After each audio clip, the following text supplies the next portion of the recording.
aritmatika. Mengapa kita perlu tahu tentang aritmatika? Yang pertama, kita harus mengerti bagian-bagian ALU atau aritmatika logis unit. Nah, di mana berfungsi untuk melakukan operasi hitung aritmatika dan logika, contohnya penjumlahan dan pengurangan. Yang kedua, memahami representasi integer. Yang ketiga, memahami cara operasi penambahan, pengurangan, perkalian, dan pembagian dengan representasi integer. Yang keempat, memahami representasi floating point. Yang kelima, memahami cara penambahan, pengurangan, perkalian, dan pembagian dengan representasi floating. Selanjutnya, setelah kita tahu tentang aritmatika, kemudian kita masuk ke kode biner. Nah, yang pertama yaitu data huruf akan ditambah menjadi kode ASCII atau kode standar Amerika yang digunakan untuk alat pertukaran informasi. Yang kedua, dari kode ASCII dirubah menjadi bilangan biner. Kemudian yang ketiga, data gambar merupakan kumpulan dari angka-angka yang merupakan perwakilan dari warna masing-masing titik satu piksel dan angka tersebut yang akan dirubah menjadi bentuk biner. Kemudian yang keempat, semua data dipresentasikan satu ditulis dalam bentuk 0 dan 1. Nah, kemudian kita akan masuk ke materi penjumlahan dan pengurangan 3 atau 4 bit. Penjumlahan biner paralel.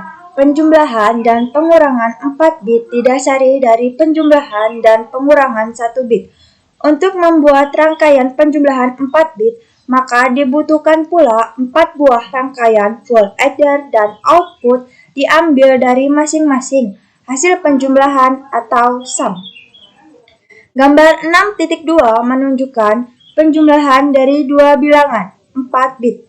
Auget 10101 disimpan di dalam akumulator register, add-dan 00111 disimpan di dalam B register. Proses penjumlahan dimulai dengan menjumlahkan LSB dari auget, bilangan yang ditambah, dan add-dan bilangan penambah. Nah, kita mulai dari sini. 1 ditambah 1 itu 10. Kita tulis 0 di sini dan 1 kita letakkan di sini. 1 ditambah 0 itu 1. 1 ditambah 1 itu 10. Letakkan 0 di sini dan 1 di sini. 1 ditambah 1 10. Tulis 0 di sini, letakkan 1 di sini. 0 ditambah 1 1. 1 ditambah 0 1. 1 ditambah 0 1. Terakhir 1 ditambah 0 1. Maka hasilnya yaitu 11100. Dengan demikian, dapat dirancang suatu rangkaian logika yang dapat melakukan proses ini hanya dengan menggunakan rangkaian-rangkaian identik untuk tiap-tiap posisi bit. Ini ditunjukkan pada gambar 6.3. Gambarnya seperti ini. Diagram rangkaian full adder. Pada diagram ini, variabel-variabel A3, A2, A1, A0 menyatakan bit-bit auget yang disimpan dalam akumulator register. Variabel-variabel B3, B2, B1, B0 menyatakan bit-bit add-dan yang disimpan dalam B register. Variabel-variabel C3, C2, C1, C0 menyatakan bit-bit carry untuk posisi-posisi yang sesuai. Variabel-variabel S3, S2, S1, S0 adalah bit-bit sum untuk tiap-tiap posisi. Rangkaian full adder mempunyai 3 input, yaitu bit A, bit B, bit C, dan menghasilkan 2 output, yaitu bit sum dan carry bit. Selanjutnya, kita akan membahas tentang penjumlahan biner serial. Pada penjumlahan seri, proses penjumlahan dilakukan dengan cara yang kurang lebih sama dengan cara yang dilakukan pada saat mengerjakan penjumlahan di atas kertas, yaitu satu posisi demi satu posisi jadi menghasilkan rangkaian yang jauh lebih sederhana dibandingkan dengan penjumlahan paralel, tetapi menghasilkan kecepatan operasi yang jauh lebih cepat. Nah, sehingga kita dapat bedakan antara penjumlahan biner paralel dengan penjumlahan biner serial. Ketika kita menggunakan penjumlahan biner paralel, kecepatan relatif lebih cepat karena posisi-posisi dioperasikan secara serentak. Sedangkan pada penjumlahan biner serial ini rangkaiannya lebih sederhana, namun menghasilkan kecepatan dalam pengoperasiannya lebih lambat. Kemudian kita masuk ke biner adder subtraktor atau penjumlahan pengurangan komplement 2. Sebuah penjumlahan komplement 2 merupakan rangkaian logika yang dapat menjumlah atau mengurangi bilangan biner.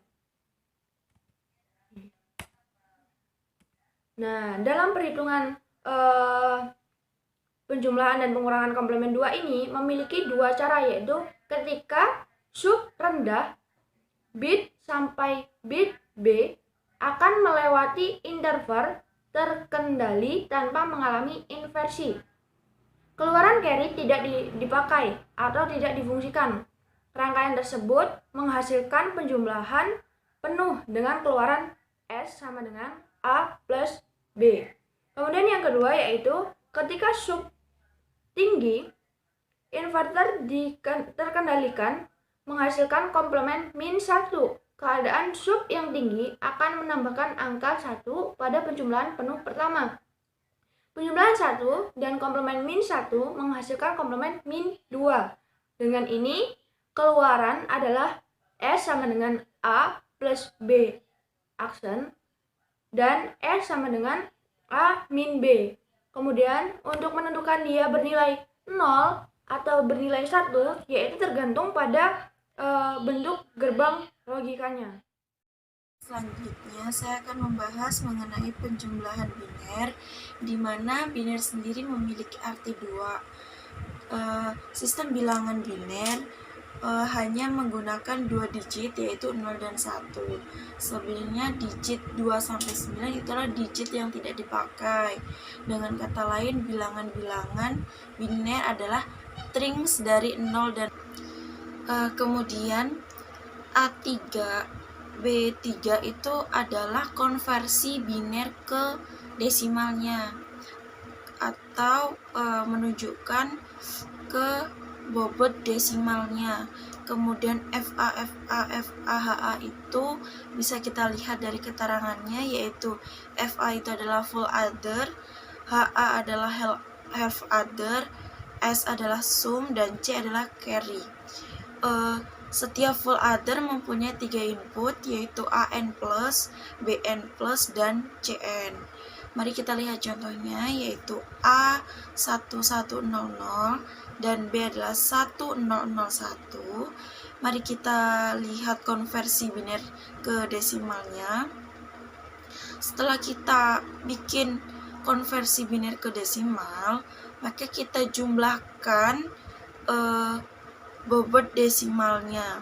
Setelah kita mengetahui jumlah bobot desimalnya, maka kita langkah selanjutnya yaitu mencari outputnya jika keduanya itu sudah dimasukkan. Cara mencari outputnya itu dimulai dari odometer luar biasanya.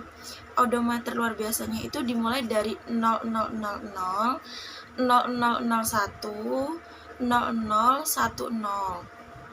Setelah itu outputnya kita jumlahkan dengan output B-nya. Setelah kita mengetahui jumlah output A dan B, maka kita mencari heksanya. Cara mencari heksanya yaitu 010C heksa ditambah dengan 0049 heksa, maka hasilnya 0155 heksa. Baik, untuk selanjutnya yaitu contoh. Jika suatu rangkaian binary adder subtractor mempunyai masukan 4 bit seperti berikut.